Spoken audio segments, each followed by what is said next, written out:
Today, I want to share the biggest mistake, one of the biggest mistakes that small business owners make. Can you guess what that is? They don't pay themselves. They're the owner of the business and they don't properly pay themselves as the owner of the business. They just willy nilly pull money out of the business when rent's due or the mortgage is due, or maybe their child's school activity bill is due. And so just pull money out here and there, but there's no consistent owner's pay. Today, we're going to talk about that problem. And I'm going to share the Mike Michalowicz Profit First plan of how he encourages us to have multiple bank accounts for the big different buckets in our business. The goal of today's episode is to help you get your business in a place where you can set the money aside for your taxes so you can pay those in full, that you can pay yourself as the owner of the business, right? You're out there mowing, edging, trimming, blowing, throwing down pine straw, running your business. You should be getting paid. And then all the obvious operating expenses of running your business, your equipment, your gas, your truck, all of that fun stuff. And then, well, anyway, I'm getting ahead of myself. Let me share Mike's plan here with the 5 categories of what he would encourage you to have 5 separate bank accounts for. So bank account number 1 is going to be called your income bank account. What this means is 100% of the income that comes into your business should go into that income account. So if Mrs. Smith pays you for her monthly bill for your weekly maintenance, let's say she pays you once a month, that money is going to go into that income account.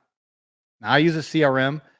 You can use, there's so many CRMs out there, but the one that I recommend is called Horizon 360 by Toro. And the money comes into my account.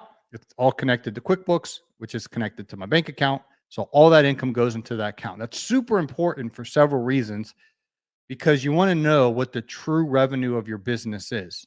And if you have 100% of the income that comes in through the year go into that income account, then your books are clean. In QuickBooks and with your bank account, you can literally just pull up your statements each month and know exactly what the true top line gross revenues in your business is. So Mike shares this, and I do this. I have I have multiple business accounts, but I have one account that specifically, and in my bank, you can nickname the account.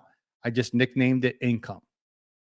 So whether someone pays me on PayPal, they pay me through the CRM, they ACH wire me the money, they pay me cash, they pay me check, however they pay me, I'm going to make sure that money gets deposited into the income account. Now, Mike Michalowicz Profit First Plan is a very famous book, and the audiobook version is the one that I've consumed multiple times. He would then encourage you to open up 4 more accounts.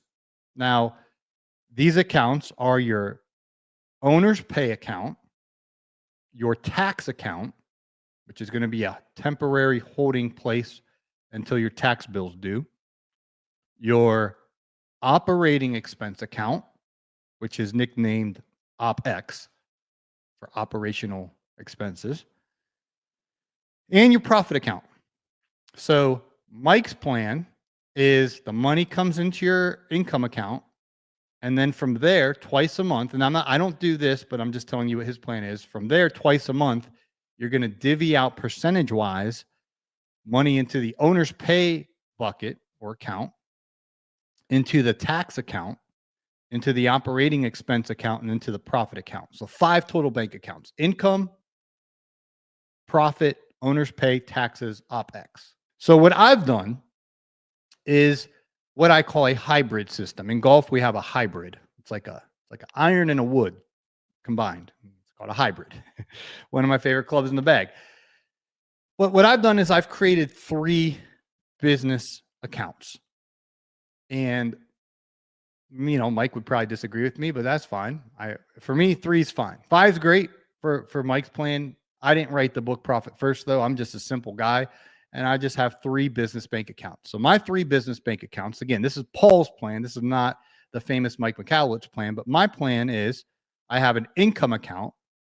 So 100%, and I am so accurate with 100% of the revenue that's paid to me, which usually comes through my CRM that's connected to QuickBooks and the my bank account, or sometimes people wire me an ACH. And yes, sometimes people send me a check. It's not preferred. I try to get, card on file and have them pay with a card, but sometimes if it's a larger transaction, we'll do a check, just so there's no fees for the credit card processing and all that. But anyway, all of that goes into the income account.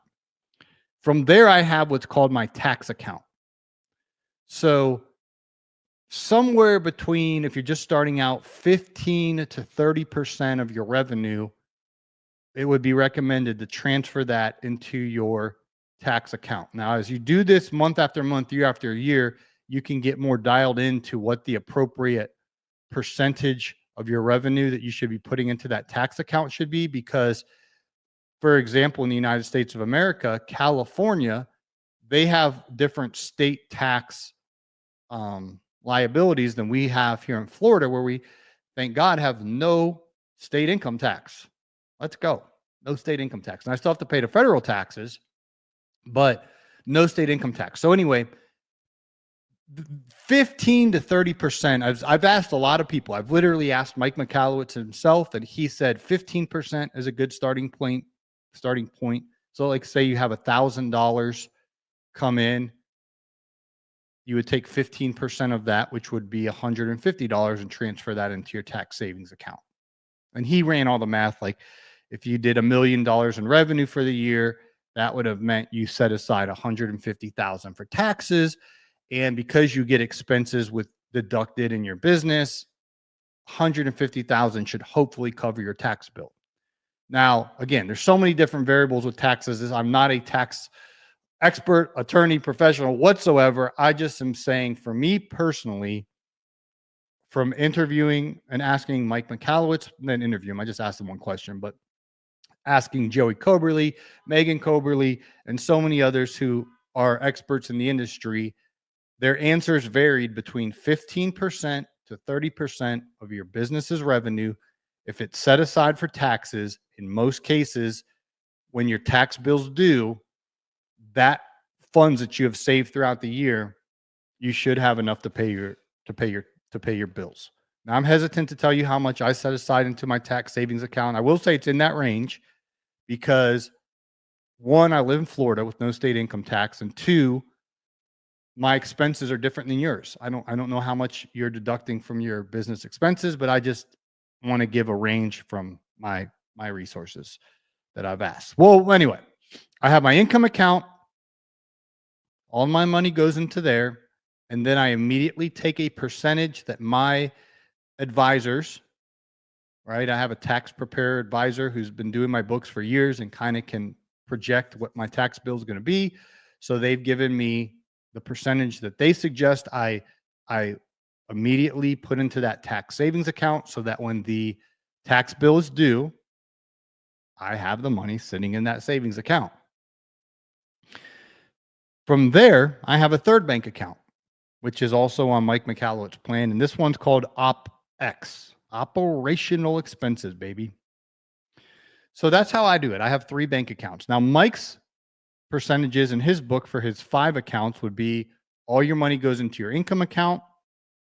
50%, these are just starting numbers if you're new to this, half of it goes into your owner's pay so that you're paying yourself.